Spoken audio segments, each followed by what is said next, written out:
My name is Michael Moldia, and I welcome you to the Daily Truth. I have been wrestling with a question of late. It is something that I have not as yet found an answer to, but it's a question that keeps popping up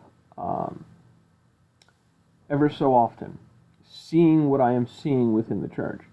The question I am referring to is, why is today's generation of Christians so cowardly?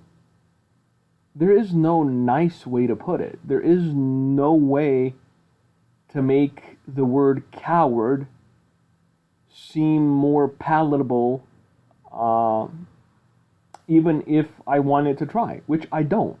Because I do believe that we are living amidst a generation of believers who are risk averse to the utmost, and they're so risk averse that they're willing to be silent while the name of Jesus is mocked, while Christians are derided, while faith is being made fun of because they are risk averse. God tells us to be humble. He never tells us to be timid. God tells us to be harmless. He never tells us to be inoffensive. We need to understand that it is our duty as believers to stand. It is our duty as believers to speak.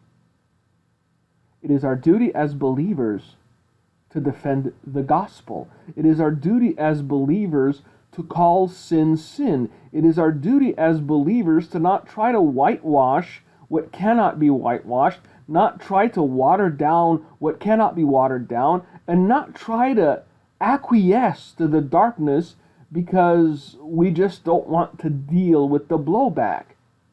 We need to understand that those who came before us were both humble and harmless, yet they stood for truth.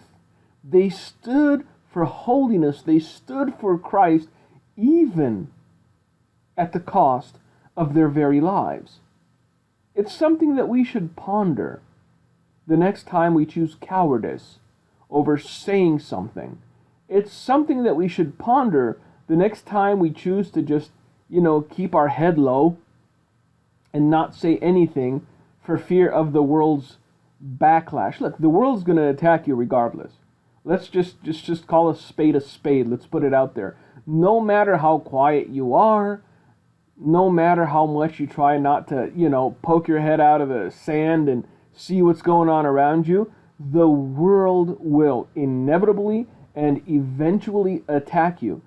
And the silence of the church, the silence of the household of faith, emboldens these people.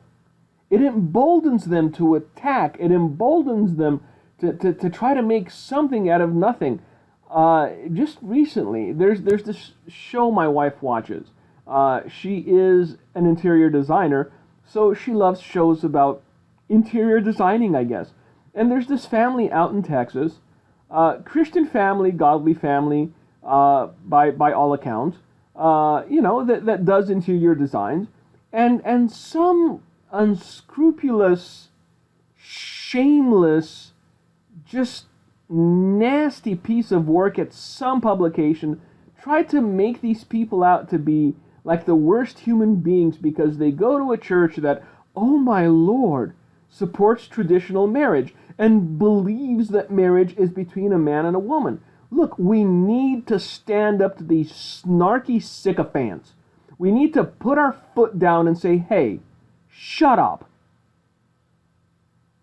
We cannot be timid for the rest of our lives. We cannot be fearful of the blowback. We need to understand that our unwillingness to do what is our duty to do simply emboldens the darkness to expand and grow. This is why these people think that the nation prefers sin over righteousness, because those who are righteous are silent. This has been the Daily Truth. If you enjoy these short teachings, please comment, subscribe to our YouTube channel, and come back. We may have one of these tomorrow and the day after, because as the title says, it is the daily truth. May God bless you and keep you, and may you have a productive day.